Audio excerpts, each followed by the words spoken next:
Hey, what's going on? It's Michael Yo. Welcome to the Michael Yo Show podcast. Of course, we do it live right here on Facebook and YouTube. And then we release the podcast a couple days later. So this is just a special treat for you guys. I appreciate all the love, man. I tell you, after doing Joe Rogan's podcast, so much love from his fans, man. Thank you for listening. And, thank you for all the well wishes. I'm getting stronger. I would say, I was talking to Chris D'Elia last night. I will say physically, like the way I'm feeling and mentally, about 95% back. But he was asking me about working out because Chris D'Elia, he always makes these videos of himself working out. Chris D'Elia is the only dude that can work out so much, but it never looks like he works out. It's crazy, right? He stays the same. I'm like, Chris, what are you doing wrong in your workouts, bro? Where you look exactly the same, but you work out every freaking day. That's embarrassing. If I worked out as much as Chris D'Elia, I would be super ripped. The dude looks the same. He looks the same. But anyway, I was talking to him and he was like, when you start working out again, have you started? What percentage are you back? I'm like, only 30% back on working out. I can't go hard yet. I lose my breath too easy. Things like that. So, I'm trying to work my way back up. When I was on Joe Rogan, we talked some about nutrition and then we talked some about vitamins. And I was like, you know what? I know he has Rhonda, but I need my own person for my podcast because I found Cate, and it was an interesting story. I found Cate and through her husband after the Joe Rogan podcast, he emailed me. It was like, yo, I know you get a lot of crazy emails, but this one's legit. My wife is a nutritionist, a physician. She knows about vitamins. She was a nutritionist for the LA Lakers. And as soon as he said LA Lakers, now I'm not a Lakers fan. I'm not going to lie to you. But to be working with the LA Lakers, you have to be legit at some point. And then I looked up her books. She has a book called Fat Fix, and she has another one called Deep Nutrition that's sold out on Amazon. So hopefully they will restock. Please welcome Cate Shanahan. How are you? Hi, I'm good. So happy to be on your show. I've never actually done a live Facebook Live before. This is Facebook Live. This is YouTube Live. So what's great about this, if anybody has questions about nutrition, if anybody has questions about vitamins, they can just leave it in the comment section right now and I will ask you live. So this is very interactive. So it's very, very cool. You look great, by the way. Thank you for being on. Oh, thank you. And you look great. Thanks for coming out of the hospital and looking just nothing ever happened. Well, I'm trying. It's a tough road back. It's a tough road back, but I'm making it. What I loved is this Saturday night, yesterday, you were on Bill Maher. Yeah. How was that? I'm nervous for that. How was that experience for you being on Bill Maher? This is how legit, I'm just painting the picture how legit you are. Like you're on Bill Maher. Now you're on the Michael Yo Show, and you are the nutritionist for the LA Lakers. So, which one is more stressful, being on my show, working with the Lakers, or Bill Maher? Bill Maher. Yeah, I would think so. Yeah, because he is knowledgeable and stuff, and super funny, and he was so into this topic. I felt like it was a lot of pressure. Like it was his producer said it was like a passion project for him, and he had done all this kind of research. And I was like, oh my God, I don't want to let him down, because I wanted to get the information out, but I wasn't sure if it was going to be exactly in line with the way he was thinking, already, because there's so many different opinions about nutrition, even after people have read both of my books, which I don't even know if he had time to do that because he got them like 3 days before. But, nutrition is such a conflicted area because we have so many people making oodles of money off of it and trying to control our buying behavior. And the best way to do that is scare us. And so there's doctors are actually playing a huge part in that without knowing it because of our medical education, not because we learn so little about nutrition, because we actually do learn just about as much as dietitians and nutritionists. There's very little difference in the nutrition fact. What dietitians learn that's different is they learn more about equations and stuff and how to customize calories and all this kind of stuff. But But as far as the facts, we learn the same facts. So it's not that we don't learn nutrition. What we learn is wrong. We learn like what I call it soundbite science. We basically learn 4 things and 3 of them are dead wrong. But we believe them and we return, this information, regurgitate it to our patients and direct them to eat foods that don't do them any good and that actually promote massive amounts of inflammation, which is why my husband wanted to reach out to you so that we could make sure that you never have to go through anything like that ever again. So you believe food is can directly lead, like eating wrong can directly lead to certain diseases. Obviously that's been proven. But what are we doing wrong? If somebody said, what's the number one thing that a doctor is saying wrong, or one of the things that is being regurgitated over and over, what's the number one thing we're hearing that's just not true? The most deadly information is fat makes you fat. That's the most deadly information. And the subordinate of that piece is cholesterol clogs your arteries. And those 2 together completely terrify folks away from eating actual food. Because if you take away fat, like particularly animal fat, right? So like the subtext of this is, well, okay, so fat makes you fat. Now, because we've been told fat makes us fat, we kind of think, well, it's not that good for us. So maybe I don't need to learn anything else. I'll just avoid it.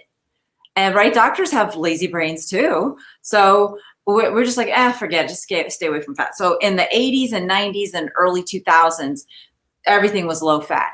And we didn't really distinguish like, oh, there's good fats and bad fats until we started talking about yet another kind of fat, trans fat, right? So it's like, oh my God, already I'm like confusing people because there's fat, is it good or bad? And are there different kinds of fats now and trans fats? And it all becomes chemical.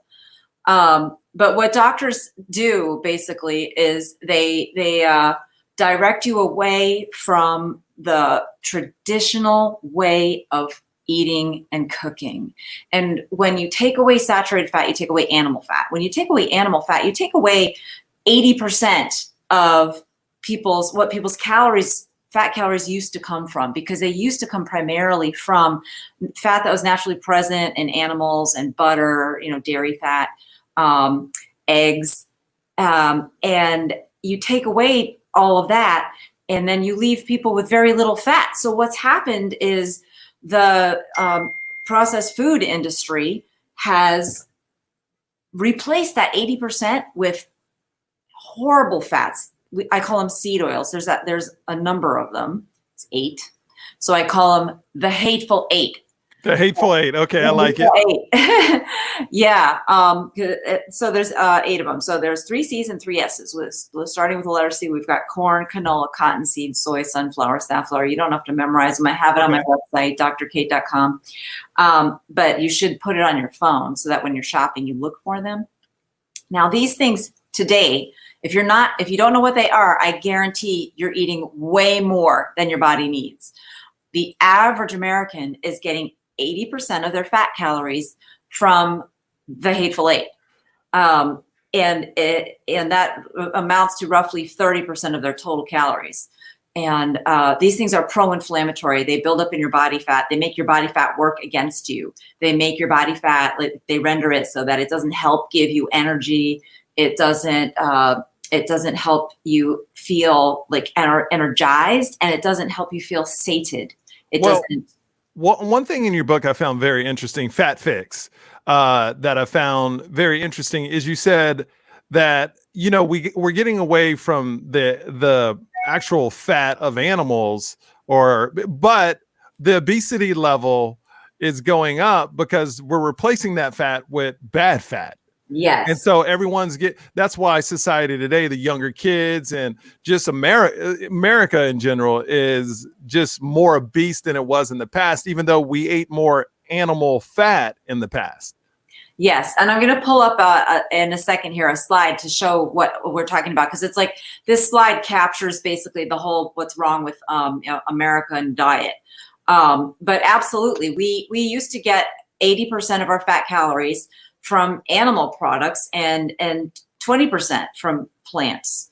And both of those were whole food sources. That wasn't processed industrial seed oils. It was, nuts and seeds and whole grains and different vegetables and fruits and lots of animal products that were pretty fatty.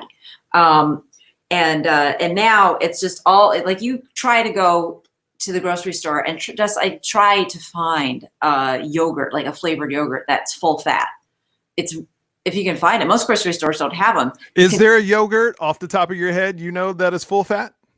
There's a few brands like Stonyfield does make a flavored brand, but you have to go to unflavored. So it's a lot easier when you go to those bigger tubs that are unflavored, but that's not what people will like grab for breakfast, right? They want to have it all ready to go. They're running out the door. They got their kids, they're getting their lunches ready and everything.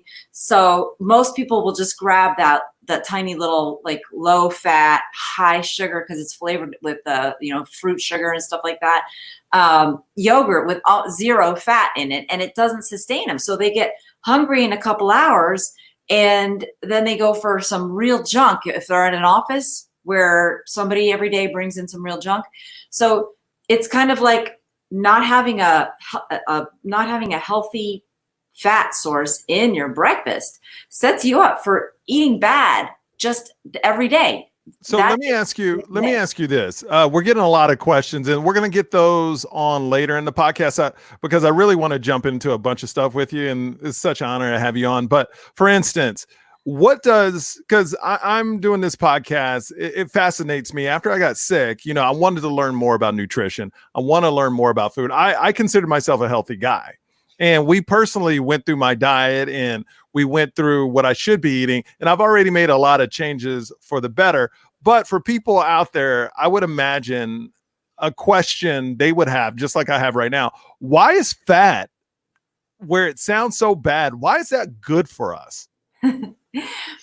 Okay, well, take a look at yourself. What you're seeing in the mirror under your skin is fat.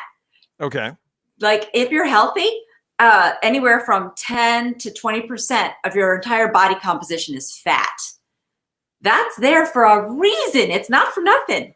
It's there because it's supposed to be our source of energy between meals so that we don't have snack attacks and eat all these junk foods, and so that we are completely in control of what we're eating. And after work, we come home and we have plenty of energy to fix a meal for our whole family, so everybody can sit down together. Whether that meal takes a half hour to make or an hour, your body fat is your main fuel. It is, and when your body fat is healthy, when it doesn't need to be fixed, right? So, because that's unfortunately these seed oils, they damage your body fat and they make it so it doesn't work right for you anymore. But once you get it fixed, your body fat is your friend, because not only do you not need to snack, actually, the longer you go between meals, like once you get up to 4, 5, 6, 8 hours since your last meal, your body fat gets released more and more in higher amounts, and your liver does this great thing for you. It makes ketones, and ketones are this fantastic fuel for your brain that makes your brain and even your heart function better. It's a more efficient source of energy. 30% more energy per breath that you take, or per calorie that you burn. So it's like you're supercharging your body with ketones when your body fat is your main source of fuel. So no, it makes total sense. But as soon as you said ketones, I'm gonna be honest with you. I'm sure a lot of people go, "Oh, here's another person just gonna talk about the keto diet. I already know about the keto diet." What is the difference between what you're saying and the keto diet? Because as soon as you bring up ketones, people go, "Keto, all right, clicking off. I already know." What is different about what you're promoting in keto diet? So what I'm promoting is that we burn our body fat, that we have healthy body fat. And whether you're on a keto diet or not, if your body fat is healthy, when you burn it, your liver does you this favor of producing ketones that supercharges your energy. So you don't have to be on a keto diet. It's that's the crazy thing. Like the keto diet was created in the early 1900s as a solution for children with seizures, because if you're on a keto diet, your blood sugar level is always so low that your brain never really sees much sugar. And it turns out that when you are susceptible to seizures, having a little bit more sugar in your brain often promotes seizures. And so you just need to keep your blood sugar level down as low, like in the low normal range, like not even bumping it up after you eat a little something sweet, if you have seizures. So that's why the keto diet was like invented. And the reason that the keto diet actually is such a phenomena right now is because it's one of the few diets that gets you away from the really true enemies of your health, which are these hateful 8 toxic seed oils. So like a keto diet, unlike the other low carb diets, directs you specifically to eat healthy fats. Like it directs you to have cheese and butter and bacon and eggs and, you know, coconut and avocado if you don't want to do the animal stuff. And you said earlier in the podcast that fat doesn't lead to cholesterol. Did you say that, or clogged arteries, or what did you exactly say? Because I want to make sure. Yeah. So what I said is that what doctors tell you about fat and cholesterol is wrong. But it will lead to high cholesterol if you abuse it. I would imagine anything you abuse will lead to something bad. Okay. Here's what's going to blow your mind. High cholesterol is not bad. Then why do every time people go into the doctors, why do they say, hey, you need to get down your cholesterol? If it isn't bad, why are doctors saying it's bad? Because we learn the wrong stuff. And the reason we learn the wrong stuff is because the best way to control what people eat is to scare them. And this goes back to some interesting history. There's some real important American history that everybody who wants to be healthy might want to waken up to. And it sounds like a geeky little niche piece of history. It's about the American Heart Association, which in the early 1940s had a big decision to make. The American Heart Association used to be a professional organization of medical doctors that was an educational organization only.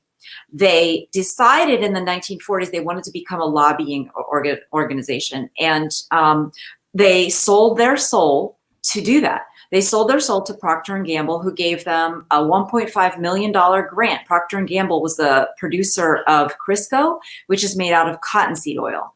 And this was all brokered by a gentleman named Ancel Keys, who is he's the most evil guy in history. He's like, they call him the father of the diet heart hypothesis at Harvard, and Harvard celebrates him as somebody who helped us understand the real cause of heart attacks as saturated fat and cholesterol. But it's just nonsense. The real cause of heart attacks never was saturated fat or cholesterol. He was basically an egomaniac who wanted to get credit for solving the mystery of heart attacks, which at that point in time was a terrifying thing, made famous by Eisenhower. President Eisenhower was a beloved president who was stuck in the hospital for 8 weeks during a time of crisis in the 1940s. So this critical time in history in the 40s and early 50s set up the stage for Madison Avenue to get control of what doctors say, believe, learn, teach, and preach. And so ever since the 1940s, increasingly doctors have been preaching the wrong stuff about fat and cholesterol. Well, let me ask you this. If I went to a doctor and they said that, and if they talked to you, that same doctor talked to you, would they know they're just blowing smoke up my ass? Do they actually, I guess my question is, do they actually know that this is not true? If what you say is true? They have no idea. They're good people. I mean, they just want to do the right thing by their patients. Mm-hmm. It's just that unless you take a deep dive and do a lot of work on your own as a physician, if you have a real passion for it, which you will do eventually, because there's hundreds of doctors around the country now doing this. You can find them at low carb doctors, like talking, what are they called? Conventions. That's it. All over the country, Low Carb USA, Low Carb Down Under. They do go a little crazy. I mean, talking about how carbs are the devil, but the fact is that they get it right about fats. And they do say that, no, butter, eggs, they're good for you. They raise your cholesterol. That's probably a good thing. It's certainly not bad. There's a lot of evidence that high LDL cholesterol is helping people survive the coronavirus infection. There's 3 different studies, and I talk about all of these on my website. Now, 3 different studies that came out of Wuhan, China, where they've been doing a lot of this data analysis that showed that the people who went into the hospital with severe coronavirus infection, starting right out of the gate, going into the hospital, they had abnormally low cholesterol. Now, you've probably never heard a doctor say those 2 words, abnormally low cholesterol. Okay, 3 words.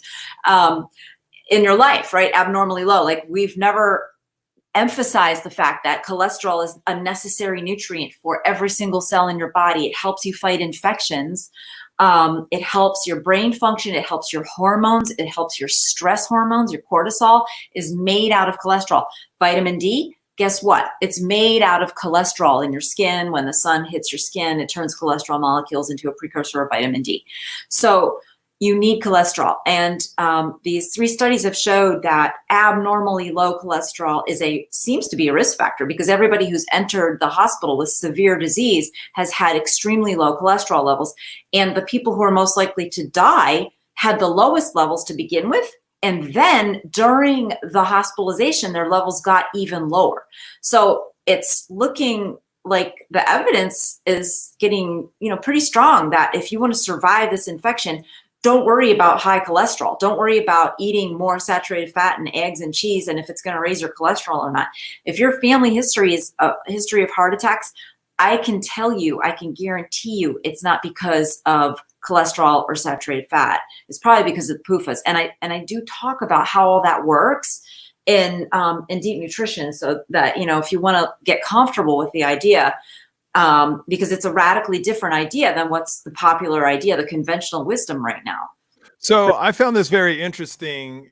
You were a type of person that you were pretty much saying what every other doctor was saying, and you would notice that your clients weren't getting any better. And that's what kind of launched you into, okay, let me find out why what I'm saying is not working. I don't want to follow the norm. I really want to jump deeper into it. And that caused you to learn all this new, I guess, knowledge that correct? Yes, I basically, before I went to medical school, I loved chemistry. I loved biochemistry. So I had a huge background in biochemistry. And when I was in Hawaii, I got really sick myself with a viral infection, and I didn't get better until I revised everything. I said, doctors learn 4 things in medical school: fat makes you fat, cholesterol clogs your artery, salt causes hypertension. Those 3 are all wrong. We also learned about vitamins and stuff, and that they're good for you. Yeah, that's true. But I had to go through all my biochemistry again. I was inspired to do that just because I wanted to get better myself.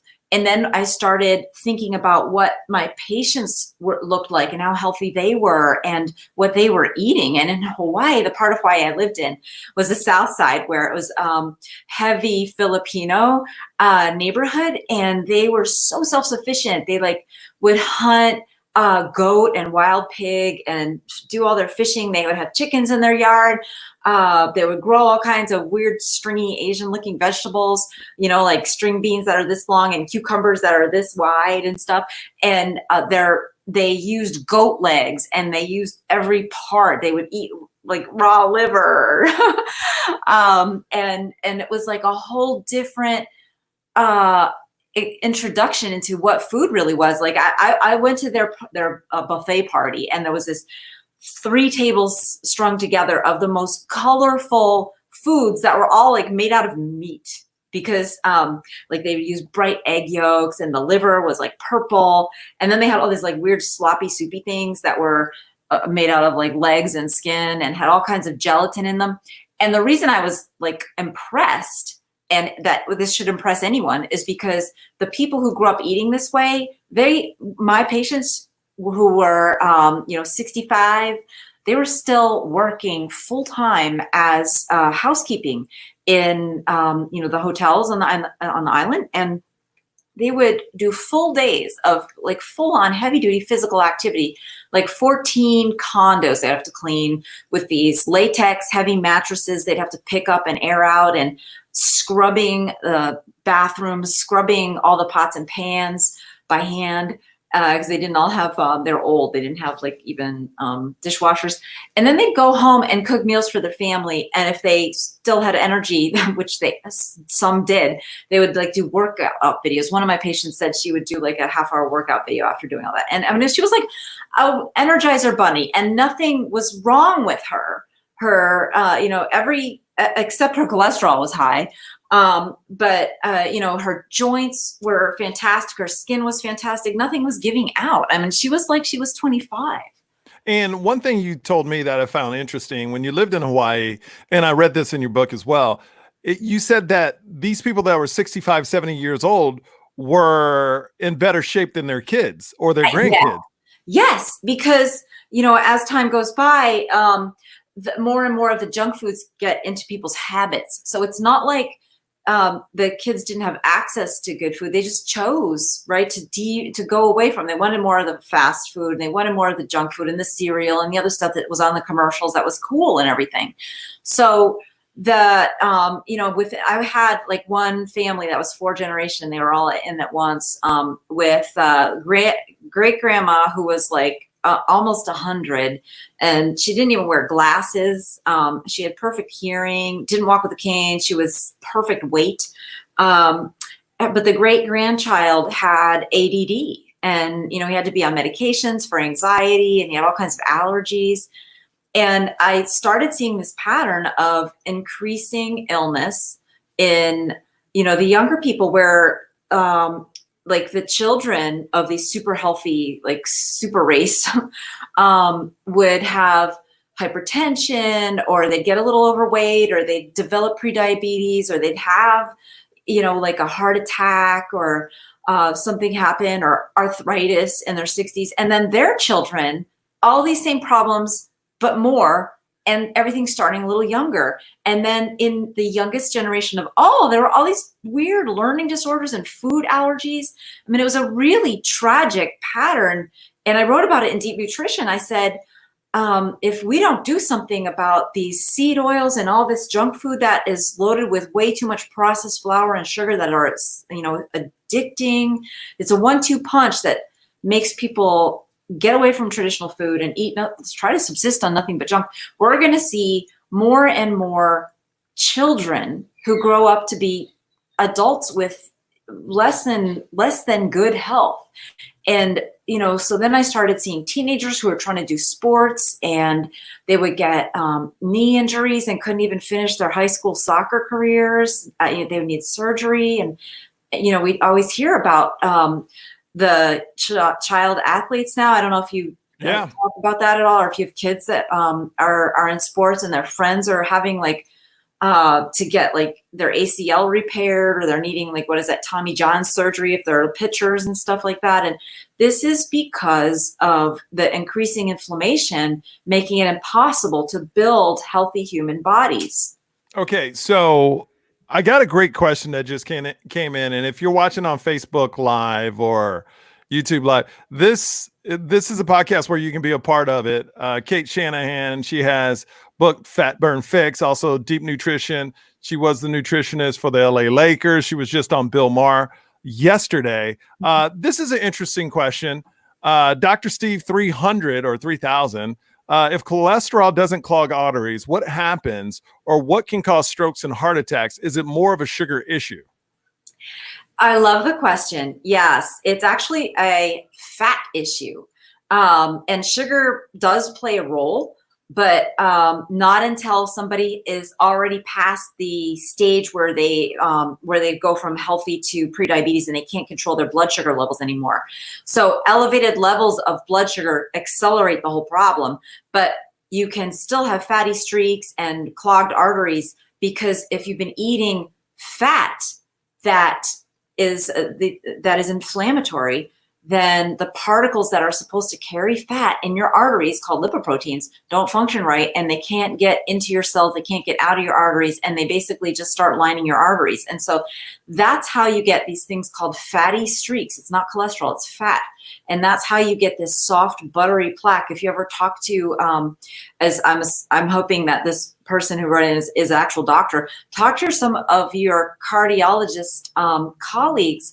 There's soft, buttery plaque inside people's arteries. It's not the hardened cholesterol and calcium-rich plaque that causes most of the fatal heart attacks and just most of the heart problems.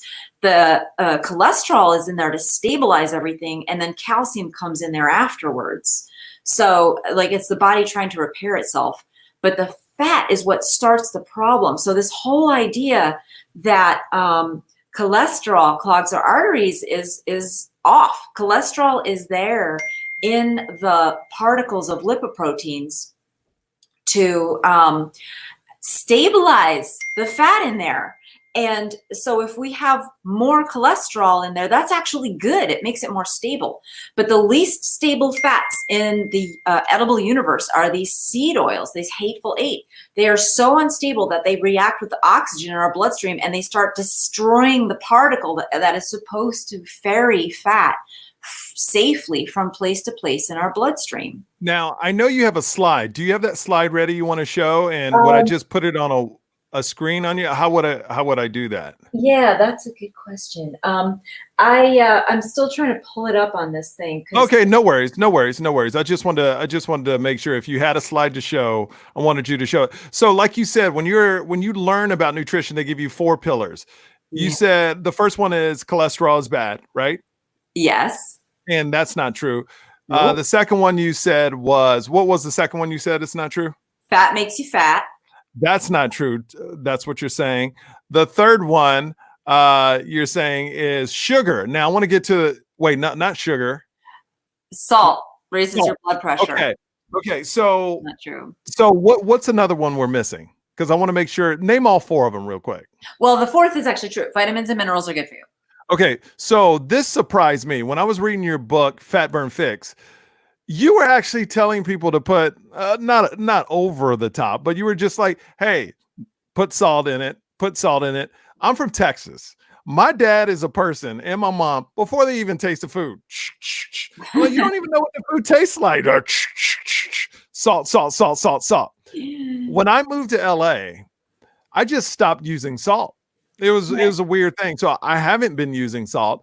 I read your book, and now the only thing I still am not a huge fan of salt, but I will put it on an avocado toast, just some sprinkles, just to get it on there on my Ezekiel bread that you told me to get. But why this is the one that really shakes people up. Why is salt not bad for you when we all think it is? The real question is why do we think it's bad? Because here's the thing. If you eat too much salt, what does that do? Well, if you eat something really salty, it often makes you thirsty. So you drink more water and your kidneys pee out all the extra salt and water that you just drank. I mean, your body takes care of it. It's not like we have to, do you know the amount that is recommended of salt? Like by the standard? I have no idea. No more than 3 grams, right? Or depending who you ask. So 3 grams, that's less than a teaspoon. So how are we supposed to be like even knowing that? Like how are we supposed to know how much salt is in our food? That's a minute amount.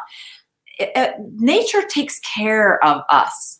If we eat too much salt, have you ever put too much salt on something accidentally? Yeah, I can't eat it. Yeah. So if it's really too salty, you just don't even want it.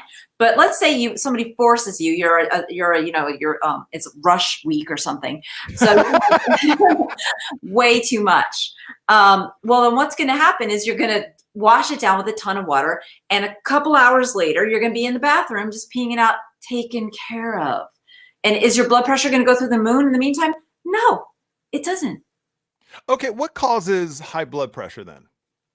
Is That's there a one really thing good that, what's the one thing that really causes high blood pressure? Well, believe it or not, we don't have a good answer to that. But I mean, my theory is that it has a lot to do with the kidney stressing out, because the kidney, when you have high blood pressure, your kidney, for many people, everybody with blood pressures, there's different kinds of blood pressure, different causes of blood pressure.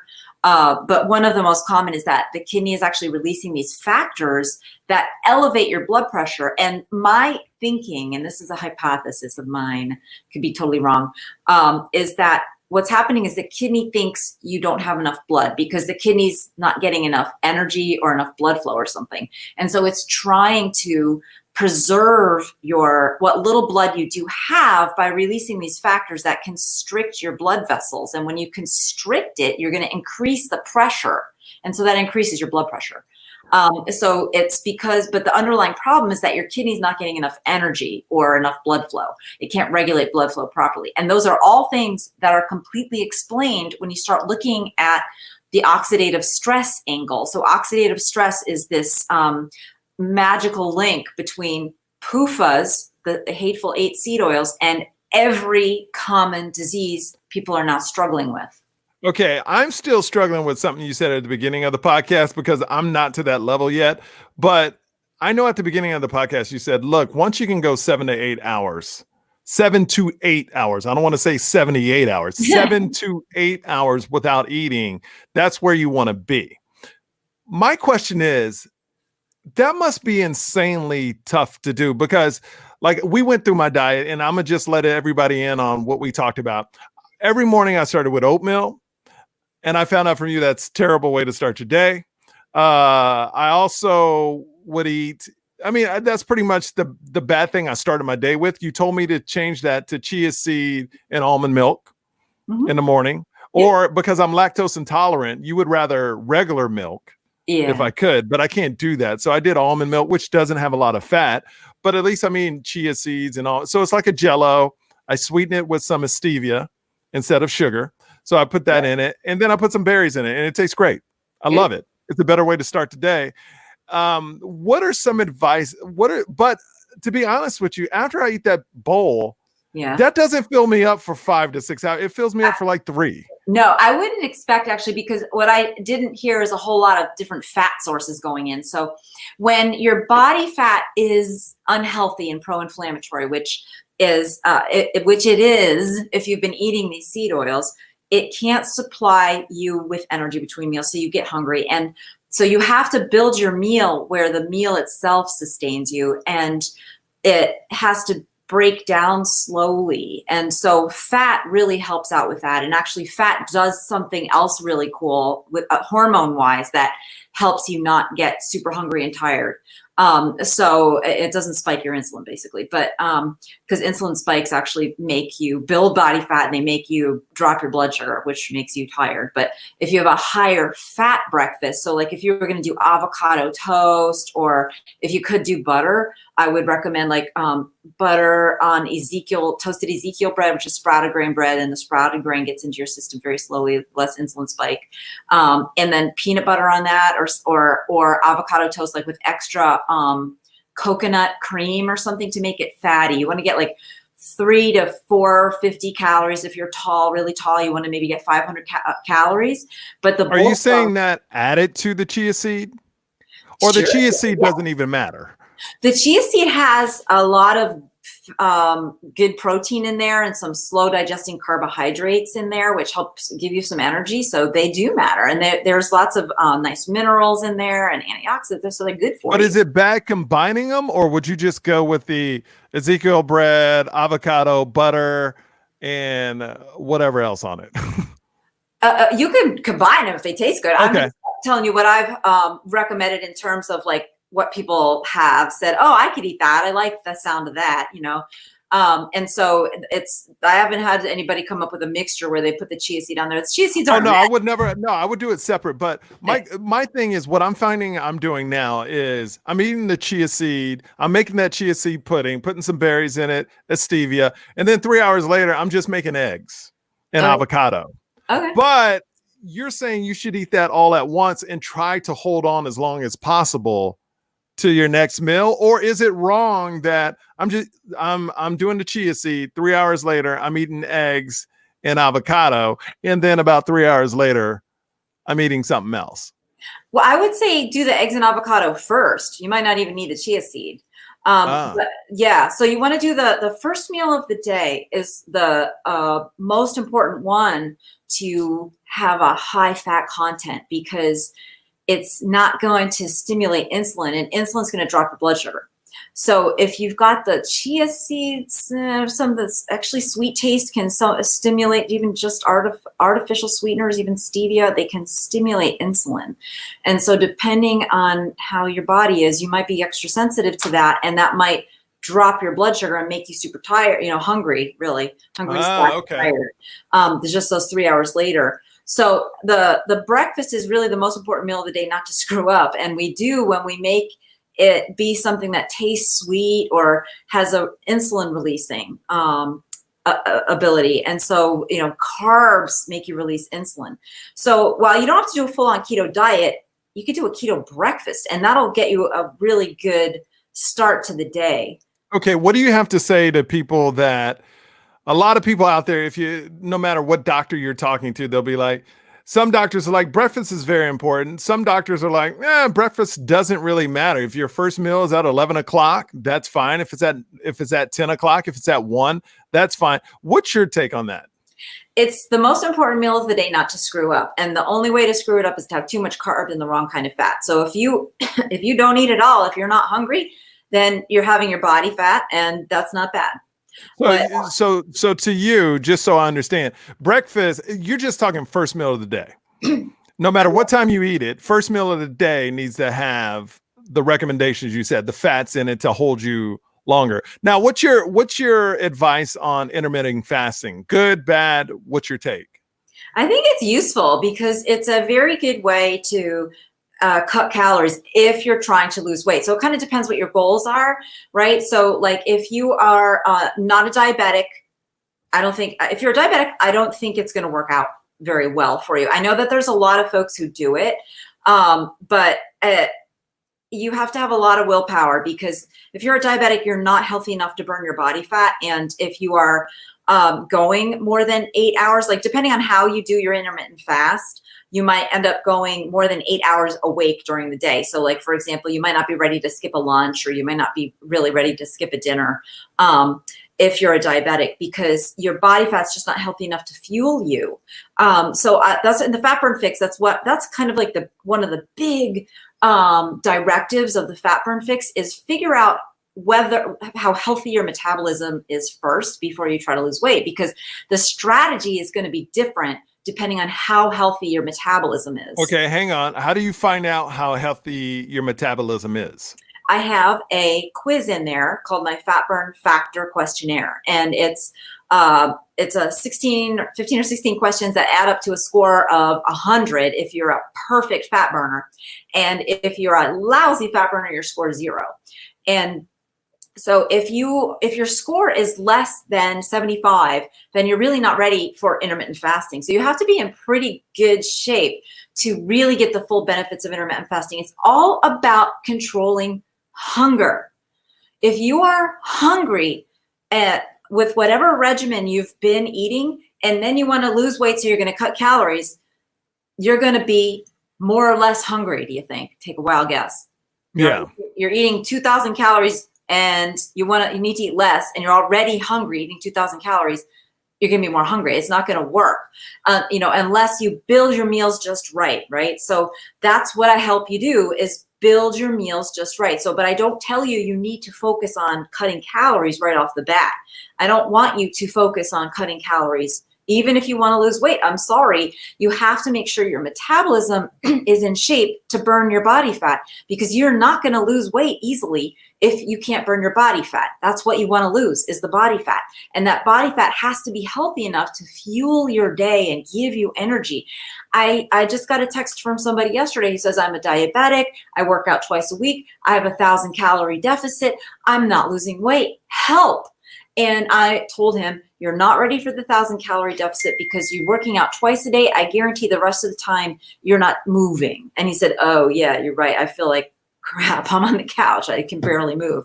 So that's what happens is when you try to cut back, your body if you can't burn that body fat for energy, your body's going to rebel against you. If you're forcing it to, it's going to make you feel horrible when you try to burn it because it's pro-inflammatory. So like that's an extreme example. He was a diabetic. That's very unhealthy. Not everybody's that, far down the metabolic damage road, but still lots of people are on the road and they don't realize it. They can even be normal weight and have something called insulin resistance. If you're resistant to insulin, then you're going to have a hard time burning your body fat. Your body has too much insulin all the time, and insulin blocks your ability to burn fat. So you're going to be very carb sensitive. So, if you are insulin resistant, you do need to know how many carbs, first of all, you're eating, because if you're having 200, that's way too many, because they're mostly empty calories.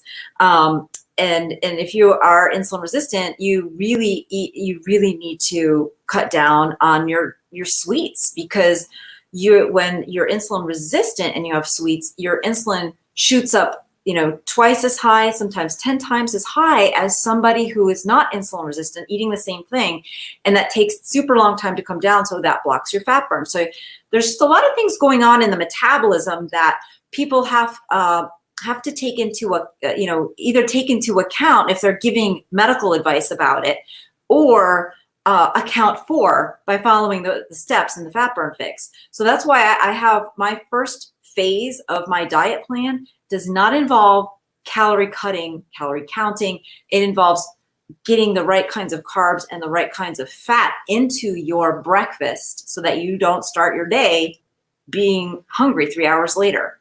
Okay, if you're just tuning in right now, we're talking to Cate Shanahan. She was a nutritionist for the Los Angeles Lakers. She has a best-selling author, Fat Burn Fix, also Deep Nutrition. The reason why I have her on the show is because if you don't know my story, I just got out of hospital. I battled COVID, 8 days in ICU. It looked bad for a couple of days, but I made it through. So I did the Rogan podcast, and I was like, you know what? I'm healthy. I feel like I'm healthy, but I want to make improvements. We always can get better. I reached out to Cate, and we've been going ever since. When you say the word diet, that is a word that turns off a lot of people. I hear it's not a diet, it's a lifestyle change. Is yours more of a lifestyle change, or is it a diet? It's a lifestyle change, and it's an educational process, right? Mm-hmm. So I suppose when we have to think about our food, it feels like we're on a diet. So we, I may as well, we could be honest about that. Yeah, you're going to have to think about your food. Yeah. But it's an educational process that really all it does is it gets us back to the way people used to eat. It's not radical. So, the term diet has many meanings. And when we compare what people are eating, we use it. But I'm not thinking of it in terms of something temporary. I'm not thinking of it in terms of it's calorie restricted. I'm not thinking in terms of it's restricted, period. Because actually, most people are on a restricted diet and they don't know it, because 66% of the average American's calories come from 3 things: the seed oils, sugars, and refined flour, 66%. So that leaves 1/3, one tiny little sliver for all the vegetables and nuts and seeds and animal products and fruits in the world, is that one little tiny sliver. So most people are on a diet, and it's a very restricted diet, and it's like a super unhealthy pro-inflammatory diet. And it's an experimental diet. And what happens when you feed people, processed food made out of fats from seeds? And we've been on this experimental diet for 20 years. And now if I can screen share, I figured out that I can actually theoretically screen share. Let's go for it. Okay. So share screen. I'm going to click over to This here. Okay, is that showing up now? No, it's not showing. I don't know if it's not showing up on my screen. Oh, what are you seeing? Sorry. Nothing. I see you looking at your computer still. Drat. Okay, maybe I just did it wrong. Okay, oh, I did it totally wrong. Okay, share your screen, entire screen. Okay, share. I did it wrong. My bad. Sorry. How about now? No. What? Yeah. I don't know why. Facebook. I know. Oh, sorry. Okay. Chrome Maybe because we're streaming and we're on YouTube too. Maybe I don't know. Yeah, it said something about Chrome is having a conniption fit.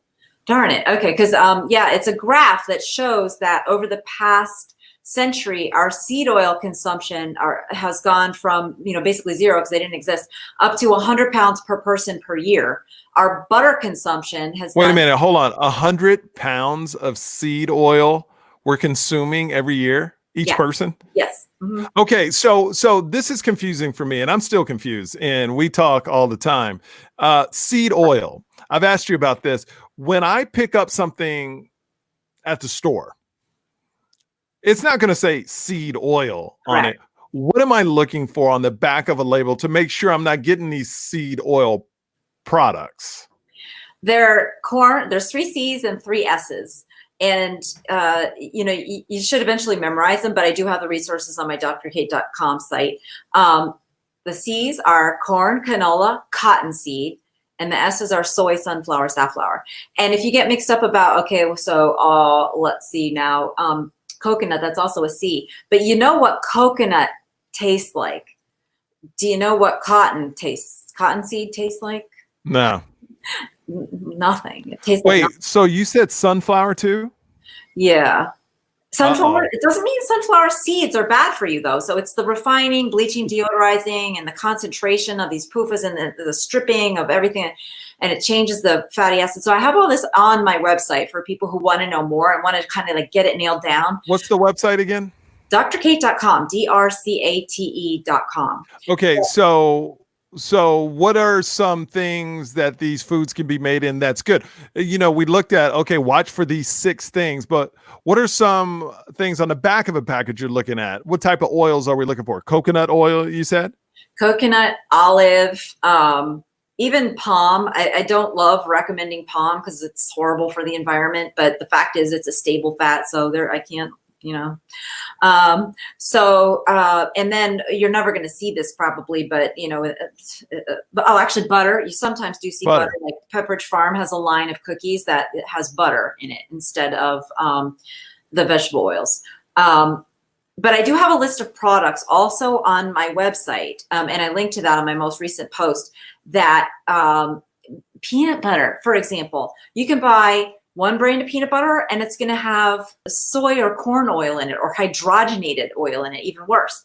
And you can buy another brand that doesn't have anything in it. It's just got peanut oil in it, or peanuts, that's what we look for. I'm a big peanut butter eater. So that's the first thing when we talked, I was like, let me see our peanut butter. But luckily we were using the right kind. But that's something I consume so much, and I wanted to make sure our family was eating the right peanut butter. Yeah. Now, I do want to move into vitamins, because there's a big discussion about vitamins, what you should take, what you should not take. Vitamin D is big now. A lot of people talking about vitamin D.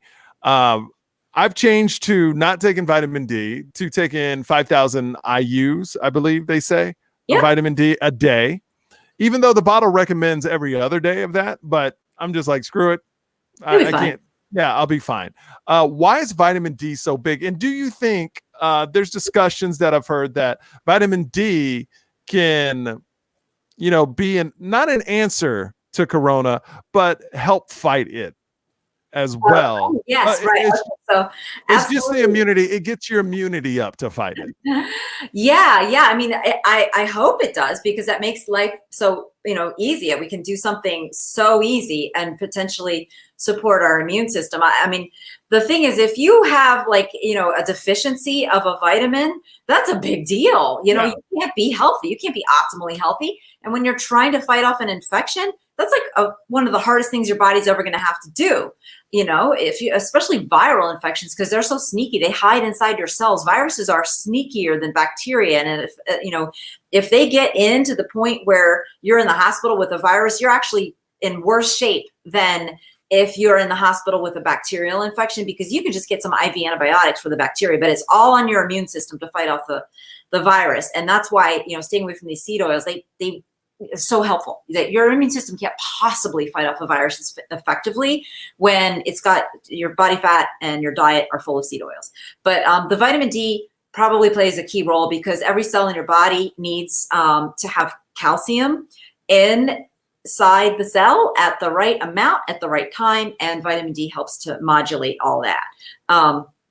And why are so many people deficient in it? Well, two reasons. One is, earlier in our discussion, I was talking about all the radical weird animal parts that people from the Philippines eat. Well, newsflash, it's not just the Philippines. Everybody everywhere used to eat every single part of the animal. I mean, 100 years ago, even in this country, Americans, scrapple, one of the staples in Pennsylvania, Philadelphia food, that included all the organ meats. Scrapple was made out of scrap, so it had like kidney and weird things in there.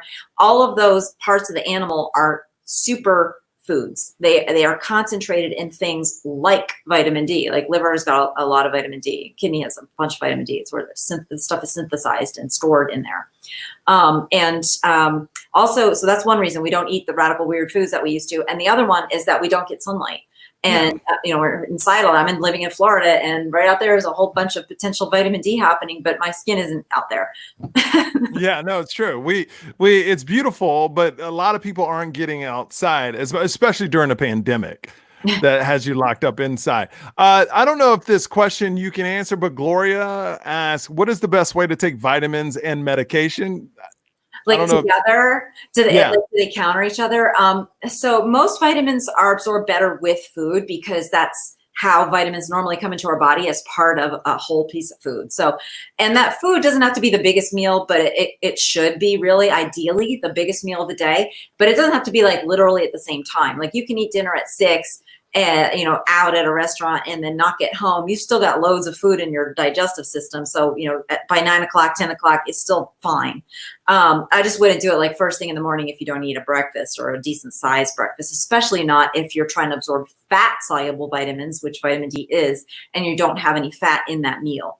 And then as far as medications, certain medications mix with certain vitamins, like thyroid mixes with, not mixes, but binds in a counterproductive way. Thyroid binds calcium and magnesium and zinc, so you don't want to have those together. They usually say, the medications usually say, the vitamins, they make you figure it out on your own. Okay, so we have another question here from Leanne. Chris, is desiccated beef liver capsules the best way to defeat anemia? Liver itself would be better, but yes, it's a great follow-on if you can't do liver. But it does depend if you're super iron deficient. If your iron levels are very low and your doctor says your iron levels are very low, then you need also to take supplemental iron. It'll come up faster. If you just aren't in for that, or if it upsets your stomach, then yeah, beef liver is great, because that's all. Actually, that was the recommendation doctors used to make back in the day when women had. It was kind of a part of the postpartum thing, because a lot of women would lose a lot of blood during their deliveries, and then the doctor would say, okay, well, just make sure to eat liver, at least once a week, but several times a week, even better. Now, you mentioned calcium a little bit earlier. I can't drink milk. I'm not a milk drinker at all. Yeah, I know. It's just I'm lactose intolerant. Should people like me be taking calcium pills? Well, if you truly don't get any dairy products. Not really. And you're not like just a kale aficionado, you probably should at least take 500. I don't like to recommend more than 500. So your body needs somewhere around 1,000 to 2,000 milligrams a day. I don't recommend above 500 for the simple fact that our bodies don't use these as efficiently when they don't come with food. And so what that means is they cannot control where the calcium goes as efficiently. So studies have showed that if you supplement with calcium beyond somewhere around 500, you can get kidney stones, you can get calcified tendons, and you can get calcific arteries, which may or may not be bad, but you don't need calcium in your arteries. So it doesn't go where you want it to go. But let's talk about lactose intolerance, because there's just so much confusion about dairy and lactose Yes, intolerance. please. So lactose is the sugar in milk. And when you ferment milk to make things like yogurt and cheese, the lactose content goes down, sometimes dramatically, sometimes to basically zero. So some cheeses have no lactose. And so if you have a problem with these cheeses that don't have any lactose, your problem with dairy isn't lactose. It's something else. Now, okay. What are those cheeses then that don't have that much lactose, so everybody can be on the same page? Like hard cheeses. So, but soft cheese being like cream cheese or brie, or cottage cheese. So the hard cheese is like cheddar or Swiss or Munster or my favorite, the mashed skirt, something with an M. Okay. Okay. All right. And so that's the dairy part. The vitamins, can you I don't want to say overdose on vitamins, but is there a certain vitamin that if you take too much of it, it's very bad? Yes, all the fat-soluble vitamins, if you have a drinking problem, especially, your liver can't process vitamin A very well. And if you take synthetic vitamin A, people can actually get liver failure from it. So that's the worst. And then, vitamin D, if you take massive amounts of, usually it's like a prescription strength vitamin D, and nobody's checking your levels, you can actually get very high levels of D, and then your calcium levels can go somewhat dangerously high, and people can even have seizures and things like that. Those are the two most common. Theoretically, vitamin E, since it's also fat soluble, A, D, E, K are the fat soluble ones. The rest of them, you pretty much pee them out if you have too much of the vitamins. Minerals, so that's a separate category. We'll talk about that in a second. But the A, D, E, K vitamins, so vitamin E, synthetic vitamin E is not what nature makes. So you can get too much of it because it is not a natural molecule. It is actually something that could counteract the natural molecule. So synthetic vitamin E is something I don't recommend. I do recommend getting, natural tocopherols. That's what the vitamin capsule will say. It's natural tocopherols. Tocopherol is the technical word for vitamin E.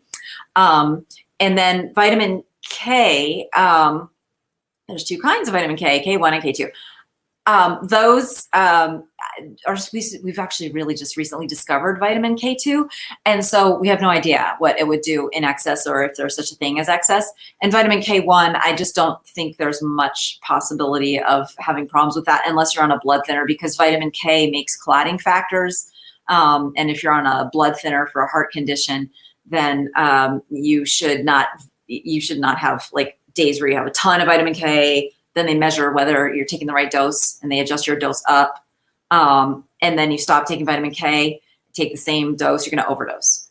Okay. So when you're taking vitamins, like I did a bunch of reading where a lot of stores now, I think they're cleaning it up, but you used to be able to go to like the CVS's, the Walgreens, and those vitamins were no good. Basically, they would come in and the FDA would come in and take all those vitamins away, or whatever company did that. It was just not good pills. So where do you suggest people going to get like the vitamins that really have the stuff that they're promoting in them? So one of my favorite companies is actually Standard Process, the one that you brought up. Because I love Standard. I use Standard Process. Yeah. Yeah, because they make an effort to actually source as much of their vitamins in the actual natural form that nature made. They have like a massive garden, and they try to purify or isolate out the vitamins from the real source rather than synthesize them in a lab, where you can actually get byproducts and things that have the opposite effect of the vitamin, contaminating vitamin. So I think that they're a great company. The downside of that is that that's actually really hard to do, and it turns out that their pills are large, and you're gonna having to swallow a lot of them. I also like other companies that are basically pharmaceutical grade, or so like Thorne is a good one. Oh, there's another one, but they call themselves pharmaceutical grade when they are. Now, there is an opportunity with vitamin D. You can do the vitamin D under the tongue, or you can take the pills for 5,000 IUs. Is there a big difference? Like, if you could choose one or the other, would you go with pills or the drips? Actually, it makes basically zero difference. The only thing that makes me recommend the brand that I do recommend on my resources page is that the fat is not one of the nasty seed oils, because who wants that? But yeah, I mean, the pills are easier to swallow. The drips from my favorite brand, which I actually use, called Carlson, they come out of there so slowly because the drop is so tiny. So you got to sit there for, like, I've counted 8 seconds, and it's just like, who has 8 extra seconds in their day? So what I actually do is I pop that little drip control thing off, and once a week I just pour what I think is 8 drops into a spoon and guesstimate it. So it doesn't matter when you take the drops, either once a week or like every day. It doesn't matter. You're getting it. The fat soluble stuff, it stores in your tissues, so that it doesn't matter. You could do it even once a month if you got a huge dose. Okay, I want to talk about the Lakers real quick. When you went in to be a nutritionist for the Lakers, like, these are professional athletes, the best athletes in the world. Did they have the same problems that us normal people have with eating and dieting and with sugars and sweets and things like that? Yeah, worse, because they have more ways of being naughty. So, like, famously, I've talked about my experience with Dwight, who was like one of my favorite Dwight Howard. Howard, yes, he is a sweetheart. He really cares about his teammates, his family. He had a horrible sugar addiction when I met him, and he knew sugar was bad, and people had been telling him for years. But because he wasn't healing properly after his back surgery, I said, if you want to get better, you have to stop the sugar. That's what's in the way of your healing. And by the way, if I'm wrong, if you cut out all your sugar in 2 weeks, you don't feel any better, then forget it. I'm out of here. I'm going to quit, because I wanted to give him a guarantee. Like, he knew I wasn't just BSing him. And so when finally, we went, he said it right there on the phone. He said, "Don't leave us, Dr. Cate," with his sweet Southern drawl. And so at that point in time, he clicked. He made up his mind that he was going to have the sugar out. And so they ended up carting it out in boxes. And he had it stuffed in his couch cushion. Had it in his bedroom. He had it, like, they were taking boxes of it out. It was all over his car, because, like, he didn't have any kind of financial limitations on what he was going to buy. So yeah. And also they kind of have it worse because mentally they think, well, I'm an athlete, and my diet that I was following, maybe that's what got me here. I hear people arguing about, is this a good diet or a bad diet? They sound like they don't know what they're talking about, frankly. I know what worked for me, because this is what I ate, was 10 candy bars every day. He was actually having the equivalent, that was an underestimate. He was having the equivalent of 22 Hershey's bars every day, sugar-wise. Oh my gosh. Yeah. And so, you kind of, like, are scared of change if it was in any way responsible for your success in your mind, right? So that there's all these superstitions that are in the NBA around different foods, particularly peanut butter and jelly, which actually isn't bad, especially if you use the right peanut butter. But so there's so they kind of have it a little bit worse because it's kind of tied to their career and their sense of good luck. You know what blew me away in your book, Fat Burn Fix, is you said eating an apple or a banana is like eating a Hershey bar sugar wise. Yes. And I was just like, okay, I'm not going to eat fruits anymore. I don't even put fruits in my chia seed bowl anymore. Like, cause I used to eat apples all the time and bananas all the time. And knowing that I'm getting the same sugar content as a Hershey bar, it kind of blows me away. Even though they are different sugars, are they being digested the same way though? Well, once they're digested, they have the same effect on your body. So fructose in an apple, once it gets digested, your body has no idea whether it came from an apple or like a Mountain Dew big gulp, right? Because it's the molecular, it's the same exact thing.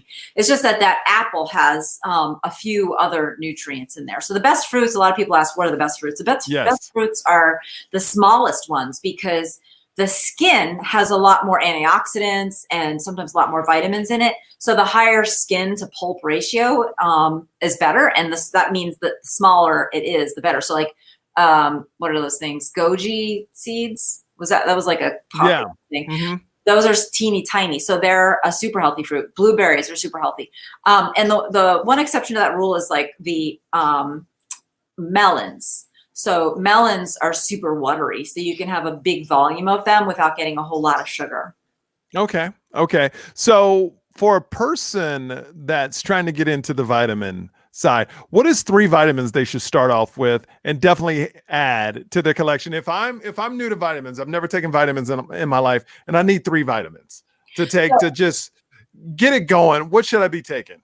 We haven't talked about minerals, but I'm assuming like a lot of times people use them like to mean the same thing, right? Vitamins and minerals, these essential little things you can take in a pill. So the difference is that minerals are actually atoms, from they are often like metals. For example, magnesium. So that is one that I would recommend. I recommend everybody supplement with magnesium and zinc. And my husband jokes as he's sitting there swallowing his magnesium and his zinc that he said, "What am I, a ladder?" He makes jokes. Yeah, he's not that funny, your husband. Yeah, he's got a lot of work to do. Anyway, he tries really hard to bring good cheer. So I think he's funny though. Yeah, he is. So those 2 and D, because D, we're not getting it in the sunlight. And we're not getting it enough in our vitamin D fortified milk. The RDA of vitamin D, the recommended daily allowance that the government suggests, is I think it's still like stuck down at 400 or 600 for adults. That is way too low. I mean, if you're taking 5,000, you're taking 10 times the RDA. That can be scary. But honestly, I've checked blood levels when people are taking that much, and it's been in the medium high range if they've been doing it for like 4 years. But it takes that long. When people first start out, their numbers are even low sometimes, taking that much vitamin D. It takes a while if you've not taken D, because D is fat soluble, and it has to, like, in order for the blood level to come up, it has to be fully saturated already in your fat. And if you have not had D in your diet for years, well, your body fat doesn't have any. So it's going to absorb a lot. It's going to take a while for that blood level to come up. How long is a while? Could take years. That's why some people take prescription D and it comes up a lot faster. But I don't know that. I just don't know which is, if it matters, honestly, because the amount in your blood may not be as important as the amount in your tissues and your bones and stuff. So your body is very smart. If your blood doesn't use vitamin D. It's your tissues that use vitamin D. The blood is just the carrying, the conveyor belt for vitamins to get from your digestive system to your tissues. So when your tissues really need D, they've got a lot of D receptors on their surface. And so they'll just like slurp it right out of your bloodstream, and that they should be able to get it. That's why I don't always tell people that they need the prescription strength, because frankly, I've seen too many people just take way too much that way, or they don't bother getting a refill and then they stop taking it, period. So it seems almost better just to take what you're doing, which is the 5,000. Okay. So I'm on Joe Rogan a lot, and every time I'm on, he's like, "Hey man, you got to get a sauna.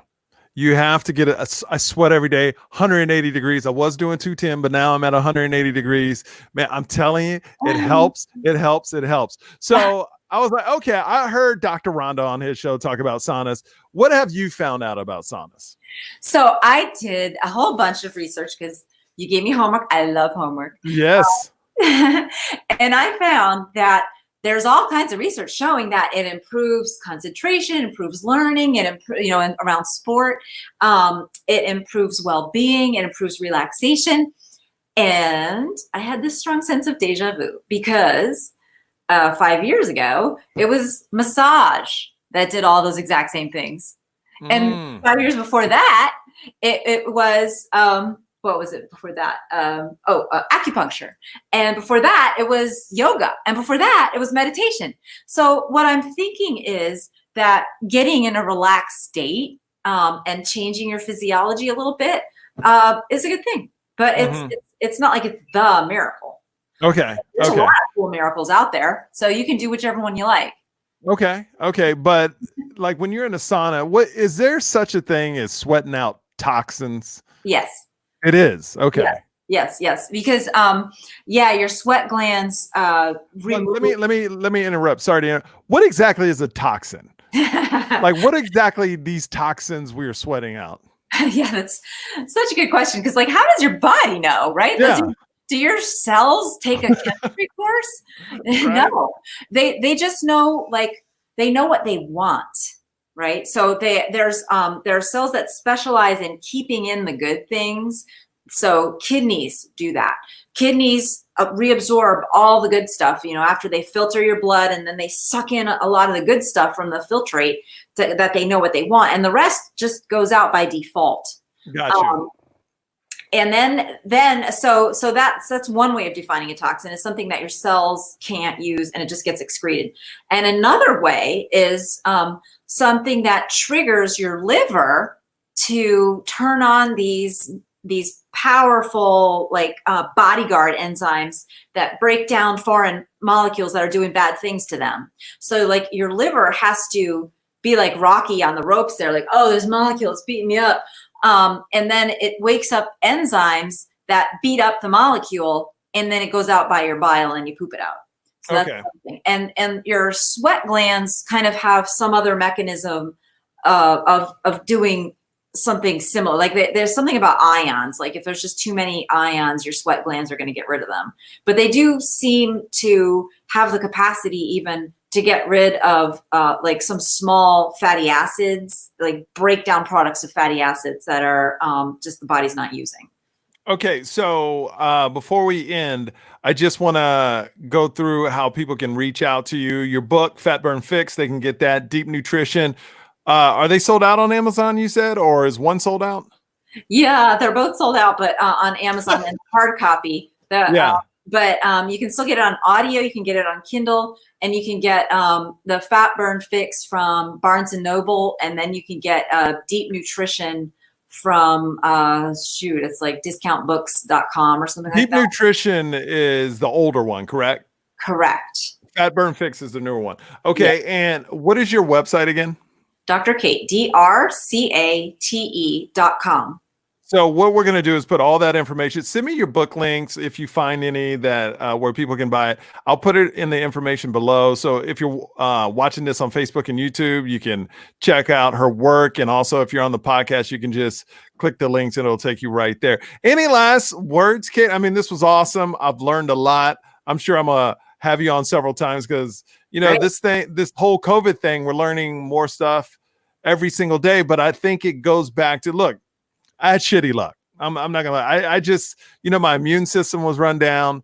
What's interesting is, they were talking about these underlying diseases that could lead to something that's why people are getting corona. So my next thing with my doctor is once I'm fully healed, I want to actually go in and get tested to make sure I don't have any underlying conditions, because there might be one I'm missing. I don't know. Right. So yes, I mean, those are all the metabolic diseases, the underlying conditions. They cause hypertension, they cause prediabetes, they cause insulin resistance.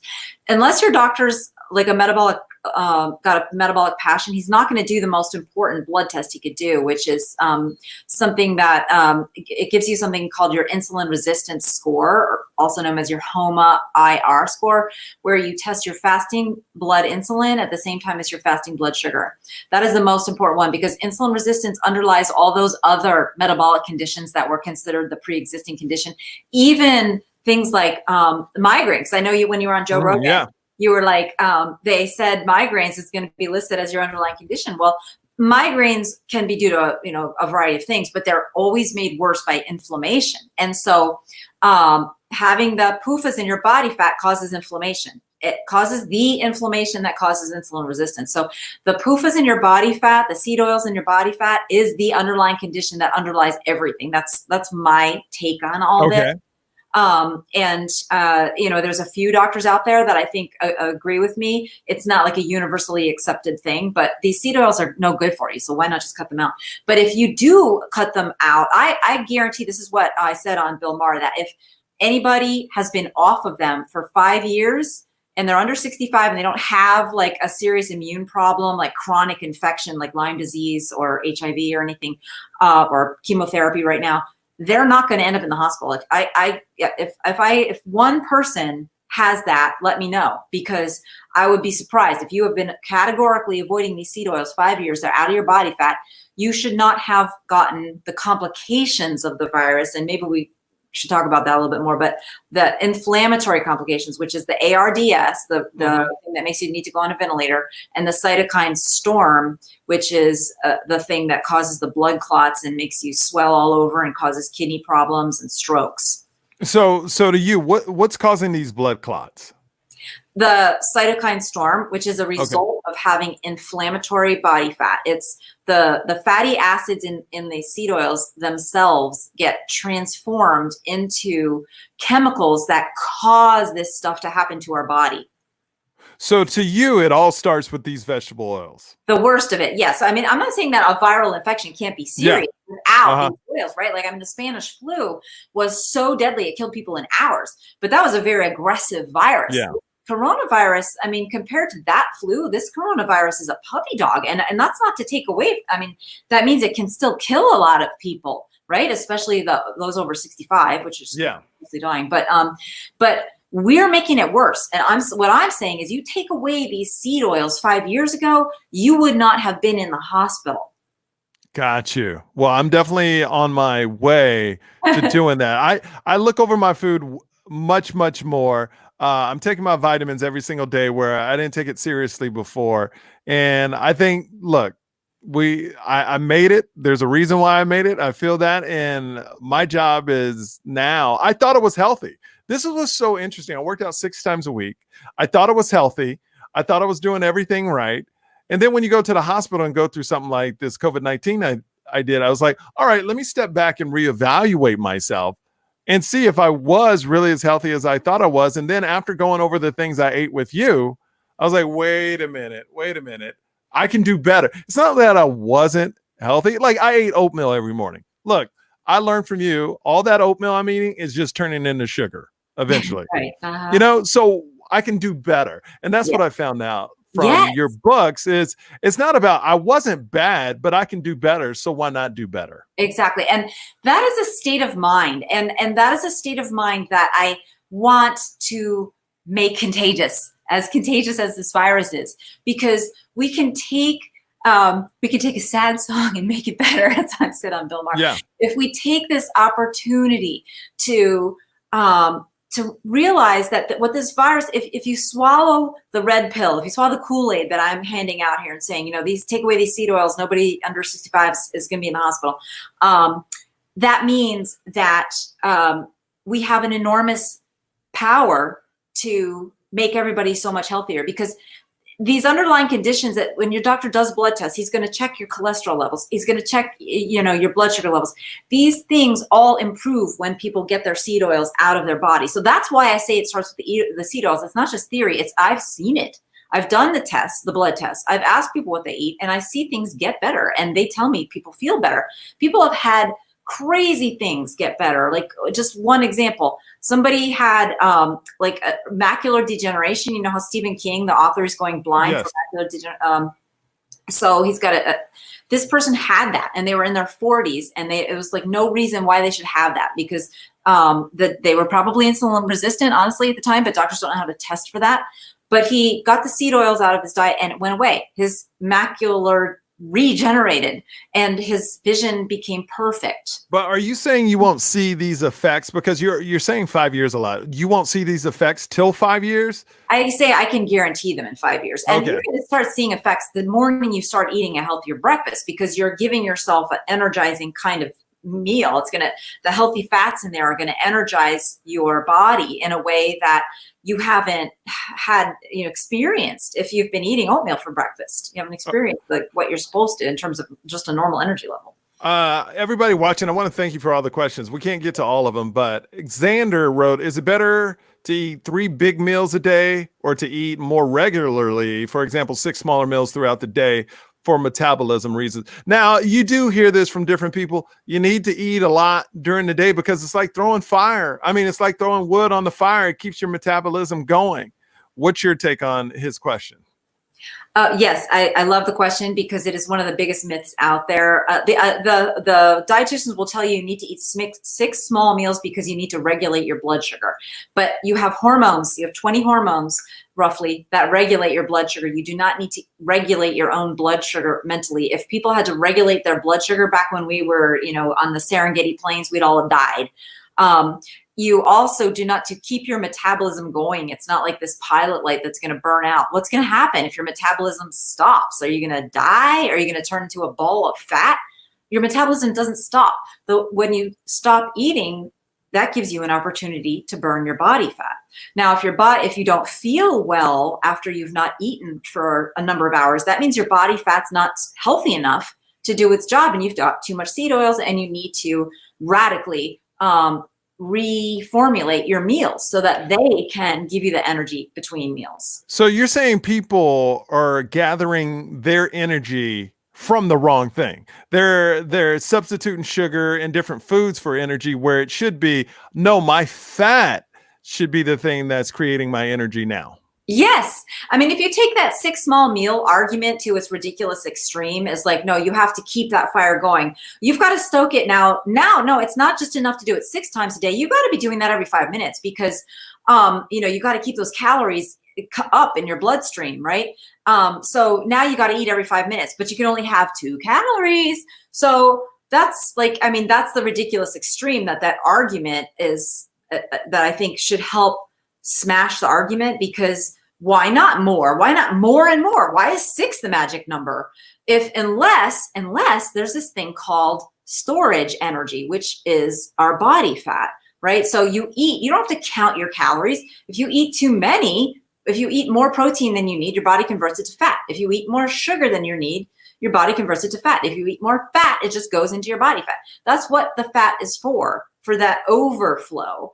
And if you consistently eat too much more, your body fat, when it's healthy, guess what it does? It makes you want to get up and go. It gives you energy. There are studies that show that some people, when you overfeed them on purpose, they have so much get up and go the next day. They'll burn 9,000 extra calories. I mean, it's ridiculous how much energy it gives some people. That's this whole conversation that we've been talking about is getting people to the point, and your books help people get to this point, Fat Burn Fix and Deep Nutrition, that we're relying on the wrong thing for energy. And once you start burning your own fat, and that's why you don't need to eat as much, as many times a day, you can go 4 to 5 to 6 to 7 hours without eating, because now you're burning the right energy from fat, your own fat, and not these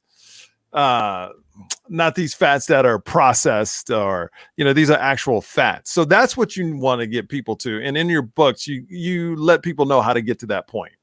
Yes, absolutely. Yes. And so, like, I want people to assess their ability to burn their body fat with that quiz, and then I want them to just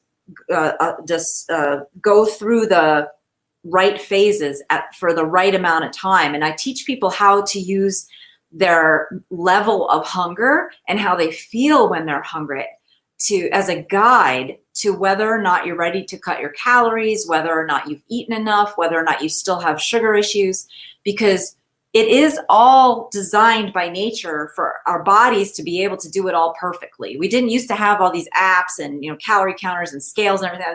It used to, if you look at like YouTube videos from the 70s of just people walking the streets, you ever done that? Yeah. Oh, I'm not walking the street, but no. I've never watched YouTube videos of people from the 70s, Dr. Cate. Sorry. Try it. Like, try Baltimore 1970s, and you're going to see that they look like athletes. They are lanky. They're fit looking. Yeah. And now you do Baltimore, Baltimore 2020. And it's overweight. Everybody's overweight because we are just constantly needing to eat. It's not that we're lazy.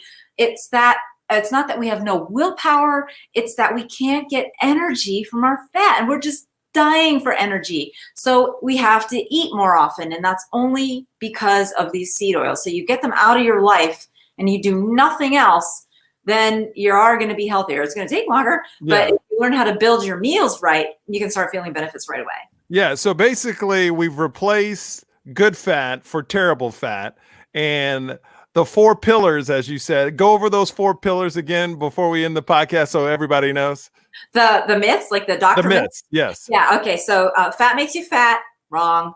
Cholesterol clogs your arteries, wrong. Salt gives you hypertension, no. But this is true. Vitamins and minerals are good for you. All right. The books are called Fat Burn Fix, Deep Nutrition. Dr. Cate, thank you so much. Send me that info so I can put it in the little descriptions below the videos. And I appreciate your time. And hopefully you'll come back in a month. If anything ever pops up, something new on the market, something we need to try, you're going to be my go-to, okay? Great. All right. Dr. Cate, have a great one, okay? Yeah, it's been fun. Okay. Bye-bye. Bye.